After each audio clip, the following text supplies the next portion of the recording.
안상의 국기를 행해 주시기 바랍니다.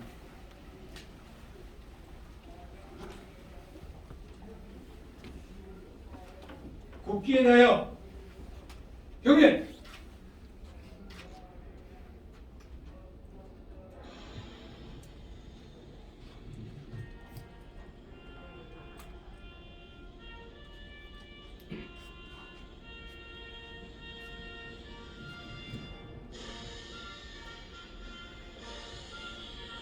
나는 자랑스러운 태극기야.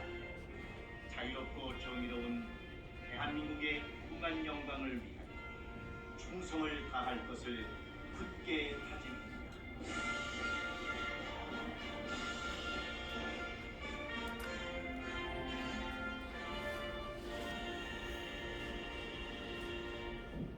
바로 애국가는 1절만 반주에 맞춰 심차게 부르시겠습니다.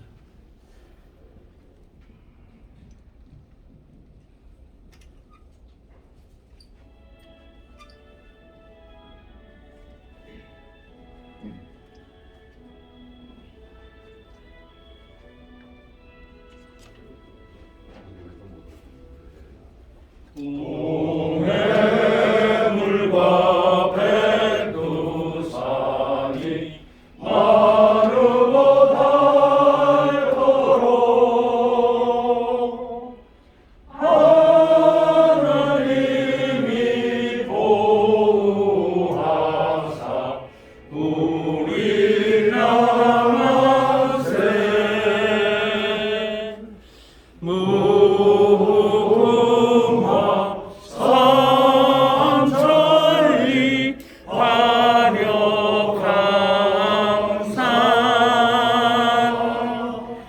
대한 사람 대하늘로 길이 보전하세. 이어서 순국 선열과 호국 영령에 대한 묵념을 올리겠습니다. 일동 묵념.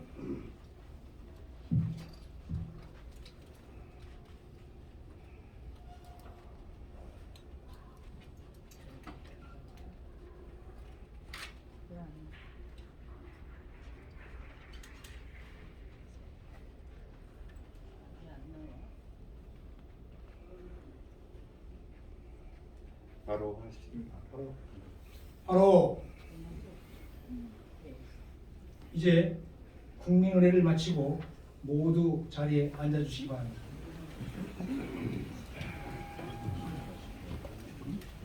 다음은 강연에 들어가기 전 연사 소개를 해야 됩니다만, 연사 소개 전에 내빈 소개와 간단한 인사의 말씀이 우리 나라지킴이 고교연합 민계식 회장님으로부터 있으시겠습니다. 잠시 박수로 맞아주시기 바랍니다.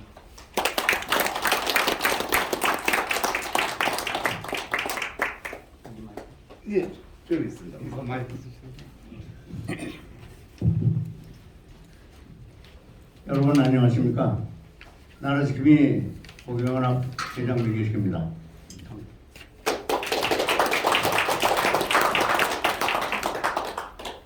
여러분들은 모두 존경하는 애국 국민 여러분이라고 생각합니다. 맞죠? 네, 존경하는 애국 국민 여러분. 공사 담당하신 중에도 이렇게 김국성 선생님의 강의를 듣기 위해서 참석해 주셔서 대단히 감사합니다. 우리가 지피지기 백전불태라고 북한에 대한 사정을 잘 알아야 평화적인 통일을 할 수 있습니다. 그런 의미에서 오늘 강연회를 하는 것이고, 저 자신은 평생을 산업계에서 지냈습니다만 사회적으로는 과학기술 인류 발명가로 알려져 있고, 저 자신도 그렇게 생각합니다.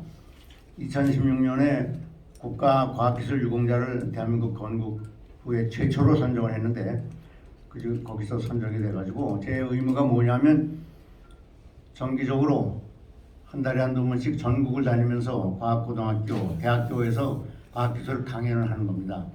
근데 2시간 강연이면 제가 1시간만 강연하고 그 다음에 학생들하고 대화를 하는데 주로 이제 그 체제에 대한 대회를 이렇게 많이 했죠. 저는 저 산업계에서 이제 퇴직을 한 다음에 제가 못다한 연구를 하면서 평생을 그렇게 살려고 그랬는데 문재인이가 제 퇴직 후의 인생을 완전히 망쳐놨어요. 그냥 거의 10년 동안 지금 매일 거리에서 이거 하면서 삽니다. 우리 집사람이 저를 보러 당신은 그거 말고도 애국하는 길이 많은데 왜 그걸 하느냐. 근데 저는 절대적으로 대한민국이 공산화되는 것만은 막아야겠다. 그래서 저희들이 얼마나 기여했는지 모르겠습니다만 일단 공산화되는 건 막은 것 같아서 저는 대만족입니다. 강연을 다니면서 젊은이들하고 얘기를 하는데 너희들은 자유민주주의에서 살고 싶으냐 공산주의 사회주의 국가에서 살고 싶으냐 하는 얘기 들으면 저를 이상하게 눈치로 봐요. 그리고 삐죽거리고 이제 그런데 제가 답은 너희들이 생각해봐라. 또 어떤 친구가 또 물어봐요. 손 들고서 그게 무슨 차이가 뭡니까? 그래가지고 공산주의 사회주의가 세계 역사상으로 볼 때 지난 70년간 실험을 했지 않느냐. 그런데 그것이 자유민주주의의 대안이 될 수 있느냐. 어떻게 됐느냐 지금. 생각하면 쟤들끼리 막 수근수근 거려요. 그렇지 않습니까? 사회주의, 공산주의는 집권에 성공할지는 몰라도 국민 모두를 배부르게 한다는 목적에는 달성한 적이 없습니다. 역사적으로. 좌파 정권, 공산주의, 사회주의 국가들이 지금 어떻게 되는지 다 아실 겁니다. 더군다나 북한은 공산주의 국가도 아니고 사회주의 국가도 아니에요. 인권 말살의 세습 독재 국가입니다. 그래서 북한 주민들이 불쌍해서 우리는 빨리 통일을 해야겠어요. 북한 주민들의 인권을 남한의 인권처럼 자유 세계 국가의 인권처럼 그렇게 보장해주고 국민이 사람이 태어날 때 받아든 하늘로부터 받아든 인권을 누리면서 하나 한 사람 한 사람이 자아실현을 하면서 행복하게 사는 그런 국가를 만들어야겠습니다. 그런 의미에서 이렇게 건너서 오신 분의 좋은 말씀을 듣고 북한을 이해하고 우리가 북한을 잘 이해해서 아주 평화적으로 통일을 할 수 있는 길을 모색해 보고자 이렇게 오늘 모인 겁니다. 경청해 주시기 바라고 제가 끝으로 귀빈들을 소개하겠습니다만 두 분만 소개를 하겠습니다. 첫째, 전 주 러시아 대사관을 하셨던 이재춘 대사님이 오셨습니다. 네.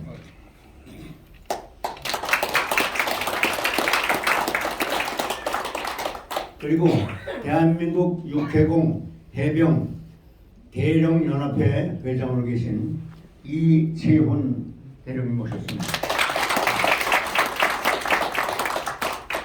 그럼 미안하지만 고교연합회 부회장들은 전부 일어나서 한번 인사를 해주시기 바랍니다.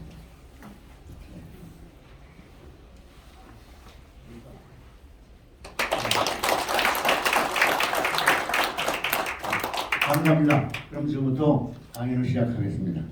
네, 저희 그 민계식 회장님으로부터 화음봉, 멸봉에 대한 결연한 의지의 말씀이 계셨고 오늘 왕림해 주신 두 분 귀한 손님 소개가 되셨습니다.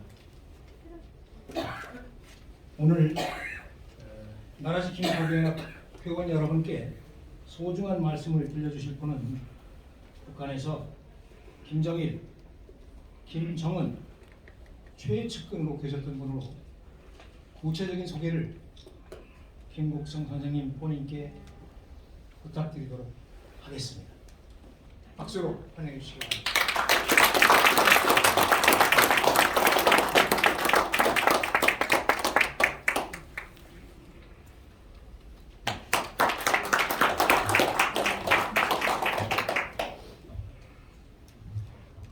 오늘 이렇게 고교 연합이 저를 초청해 준 데 대해서 대단히 감사하고 가슴 뿌듯하게 생각합니다. 특히 회장님과 부장단 여러분들께 다시 한번 감사 인사 올립니다.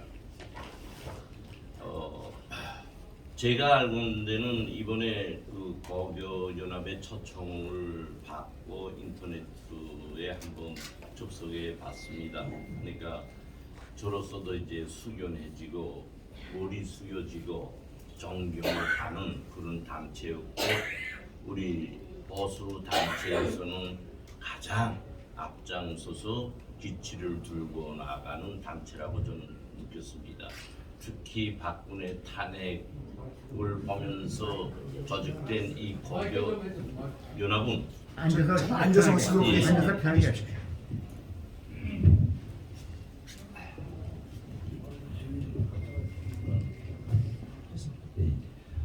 근 5년 동안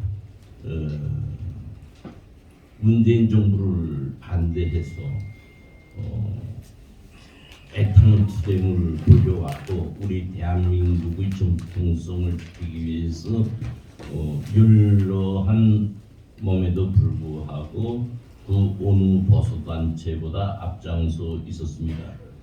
저는 보잘것없는 이제 사람이지만 이런 투쟁을 해 오신 고교연합 그 단체 모든 회원들에게 다시 한번 존경의 우사를 표합니다.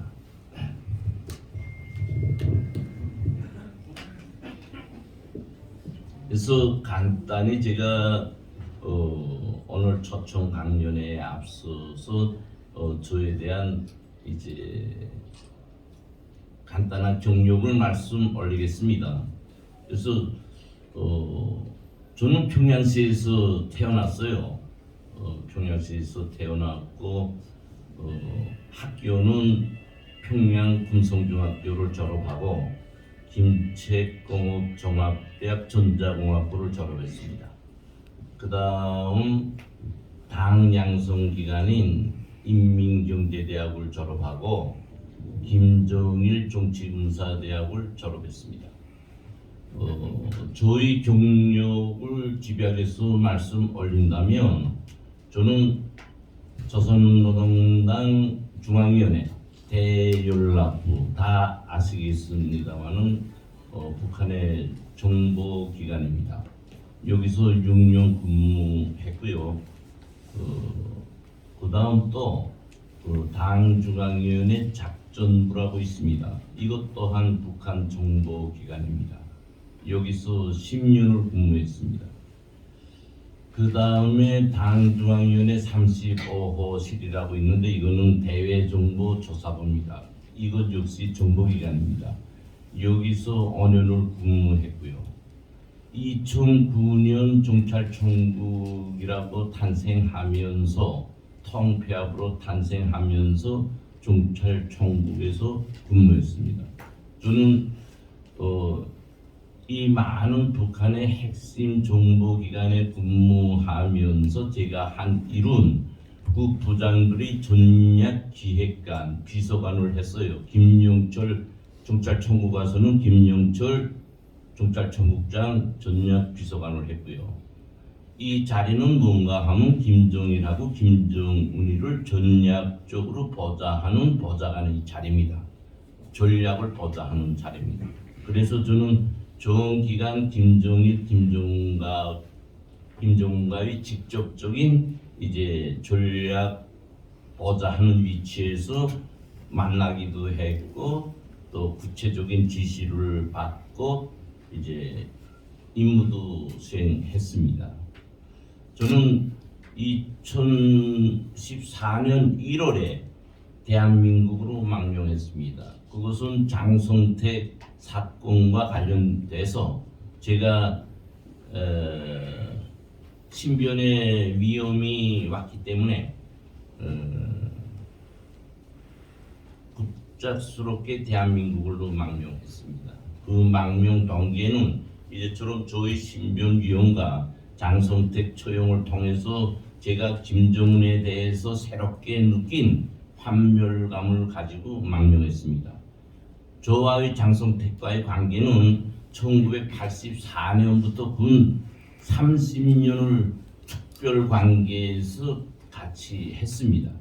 그래서 제가 장성택이를 알 수 있었던 것은 그 당 중앙위원회 정치국 후보위원이고 조직지도부 1부부장이었던 박종순 부부장의 제가 조카사입니다. 이 부부장의 소개로 장성택과의 이제 주선을 받아서 그 특별 관계로서 오랜 기간 동안 같이 해왔습니다. 간단히 저희 경력은 그렇습니다.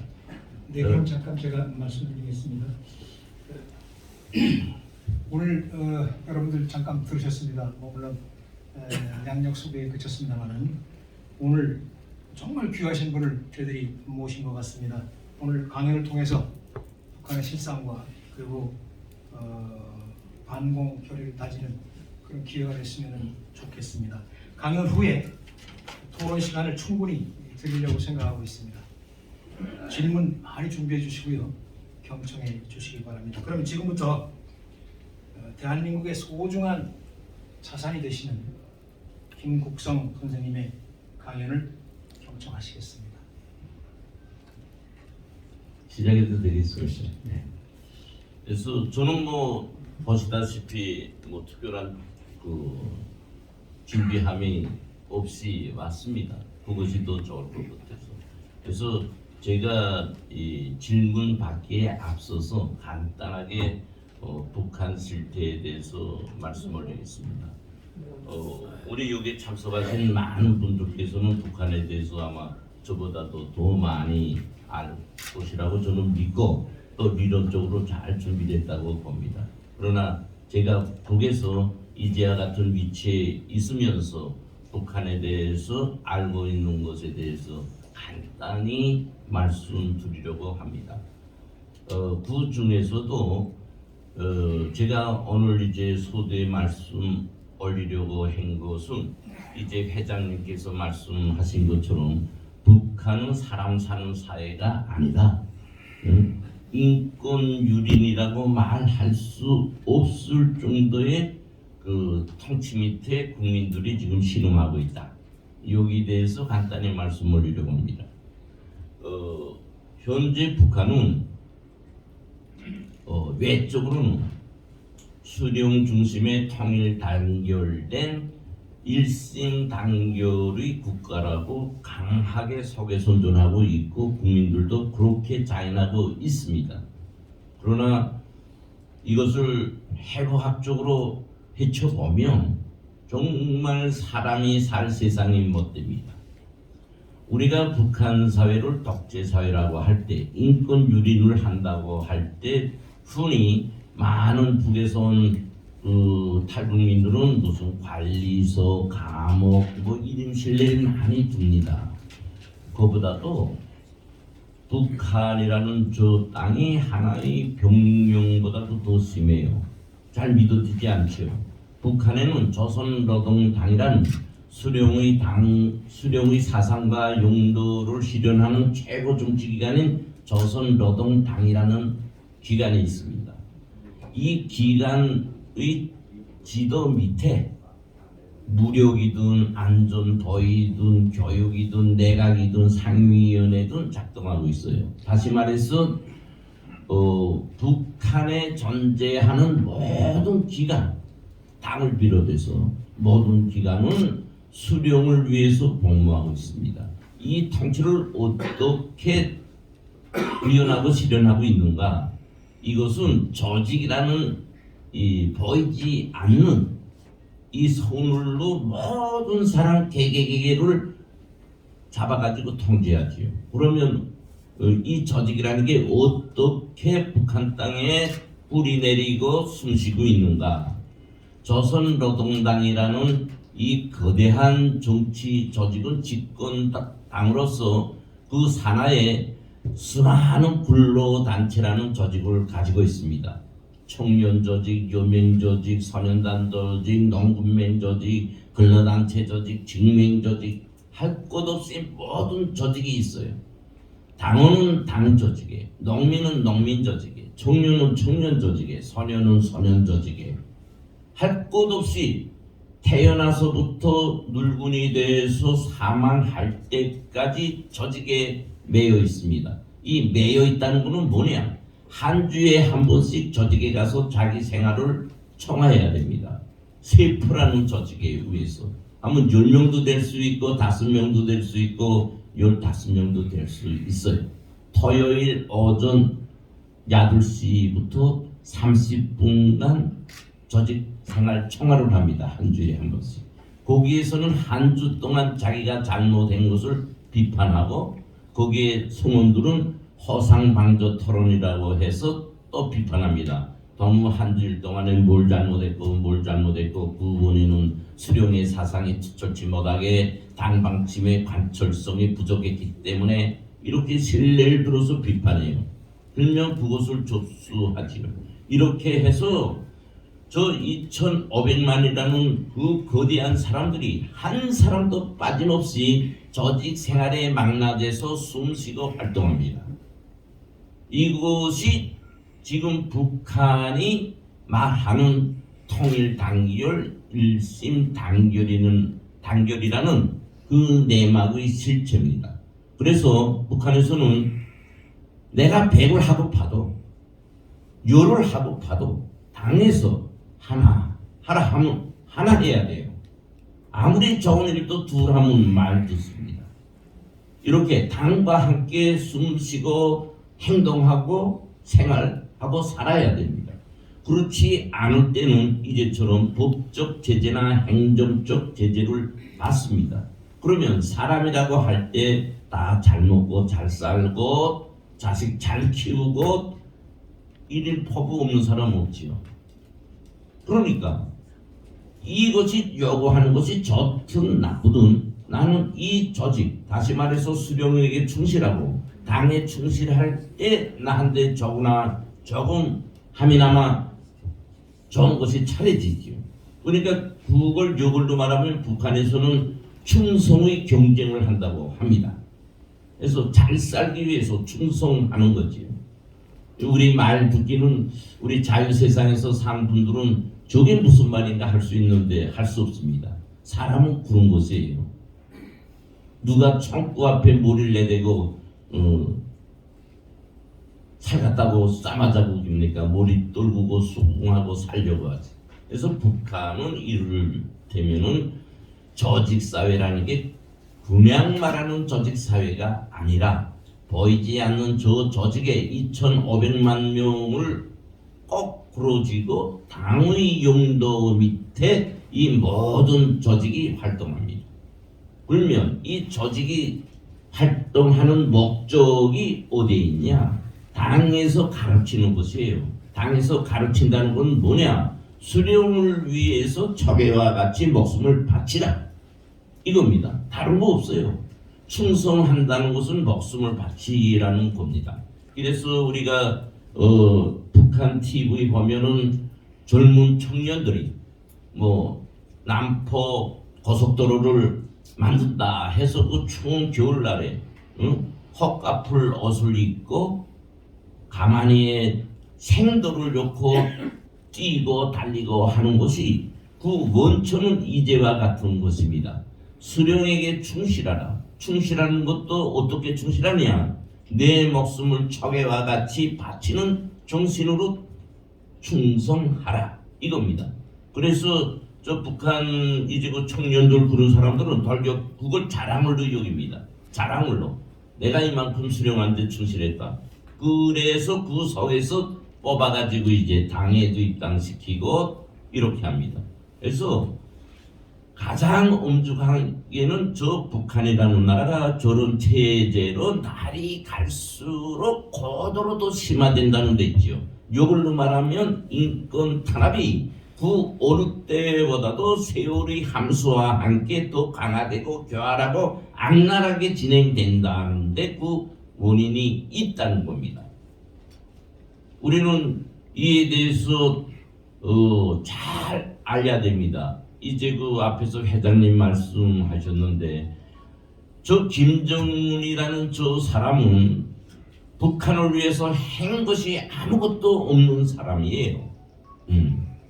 아무것도 한 것이 없는 사람이다. 저희 할아버지, 저희 아버지가 만들어난 정치적 토대에 올라가지고 장성택이 처형이라는 공포심을 심어줘가지고 지금 북한 국민들을 통치하고 있어요. 북한 국민들은 대를 이어 오면서 굶주림에 허덕이다가 잿가루로 변하고 있습니다. 대를 이어가면서. 그러나 김정은이는 대를 이어 오면서 북이 영화를 누리고 있어요. 말이 안 되지요. 북한의 정통성이라고 하는 김일성의 정통성이라고 하는 백두혈통에도 맞지 않습니다. 김정은은 북한이 말하는 백두혈통에 해당되지 않는 사람입니다. 그 어머니는 고영이라고 일본 교포입니다. 북한이 말하는 혈통이라는 것은 빨치산을 한 김일성, 빨치산을 한 김종숙에 의해서 출생된 그런 핏줄을 말하는 거예요. 그래서 김정일이가 김평일이를 제끼고 후계자로 나설 수 있었던 겁니다. 지금 김정은이는 고영이를 북한 국민들 앞에 공식적으로 내놓지 못하고 있어요. 그 원인은 첫째도 둘째도 셋째도 앞에서 말씀 올린 것처럼 혈통이 못 되는 겁니다. 그래서 김정은의 한대는 불안이 있어요. 저 사람 지금 미사일 쏘면서 무서운 거 없이 힘이 북받치는 것 같지만 불안이 세 가지가 있습니다. 첫째, 혈통에 관한 불안이에요. 본인 자신이 나는 백두혈통이 못 된다는 것을 알고 있습니다. 이것은 자기가 측근들을 믿을 때 믿음에서의 본인 자신이 불안을 갖게 되는 겁니다. 다시 말해서 믿질 못하는 거지요. 북한 수뇌부 지도부를 비롯한 전체 국민들은 이제처럼 혈통이라고 할 때 앞에서 제가 말씀드린 백두혈통의 순종을 의미하는 겁니다. 그러나 김정은은 그렇지 못하지요. 그러니까 김정은은 거기에서 자체로 불안을 가지고 있어요. 두 번째 불안은 뭔가? 그 어느 국가든 국익 앞에서는 불변이라는 게 없어요. 국익에 따라서 좋게 자기 대상에 대해서 좋게 할 수도 있고 변할 수도 있고 그런 거예요. 그래서 다시 말해서 동맹이라는 거는 고정불변치 못합니다. 그 강한 국가는 국가의 이익에 따라서 변할 수 있는 변수가 항상 존재하기 때문이죠. 김정은은 그것을 알고 있어요. 다시 말해서 중국이 북한과의 혈맹이라고 하지만 어떤 시기에 중국이 중국 국익을 놓고 북한이라는 나라에 대한 배신이라든가 혈맹을 떠난 다른 노선을 제시할까봐 걱정하죠. 이런 불안을 안고 있습니다. 세 번째 불안은 뭐냐? 미국의 첨단화된 수단에 의한 기습 공격에 대한 불안을 가지고 있어요.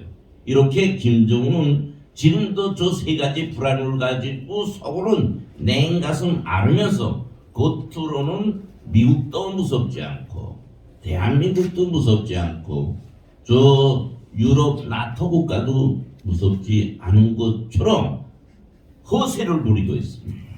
우리는 이것을 잘 알아야 됩니다. 그래서 제가 서두에 지금 이렇게 말씀 올리는 것은 정자는 뭐냐? 오늘날의 김정은이가 정치하는 북한은 김일성, 김정일이가 만들어 놓은 정치 토대 위에 올라서 칼부림의 공포성을 조성해서 정치를 하고 있다. 다시 말해서 우리가 화면으로 보는 것과 같이 김정은의 정치적 구조가 탄탄하고 미래가 있는 것이 아니다. 이걸 말씀드리는 겁니다. 두 번째로는 그 김정은이 그 머리에는 이제와 같이 불안이라는 것을 안고 지금 정치를 하고 있다. 그래서 다 아시는 것처럼 그 주변 지도부의 그 측근들이 3, 4년을 연속 못합니다. 왜 못하냐? 이제처럼 믿음이 잘 안 되는 거예요. 그래서 내내 떨궜다 다시 올렸다 교체하고 다른 사람 쓰고 그럽니다. 김정일도 마지막 단계에서 첫 이제 그 후계자로서 등장한 다음에 이제 당정위원회 책임 일꾼들, 허위사령부 일꾼들, 사법안전 책임 일꾼들 앞에서 항상 한 말이 뭐냐? 나는 동무들을 믿는다. 동무들은 나를 믿어라. 이 믿음 가지고 항상 강조했어요. 항상. 그거는 이걸로 말하면 뭐냐 하면 불안하다고지. 내가. 그래서 믿음 했단 말이에요. 지금 김정은이가 바로 그렇습니다. 그래서 이런 불안한 정치적 통치를 하면서도 외적으로는 가장 든든하고 탄탄한 토대 위에 올려진 김정은의 정치로 비춰지고 있다. 이것을 정확히 알면 하는 이치에서 제가 말씀 올린 겁니다.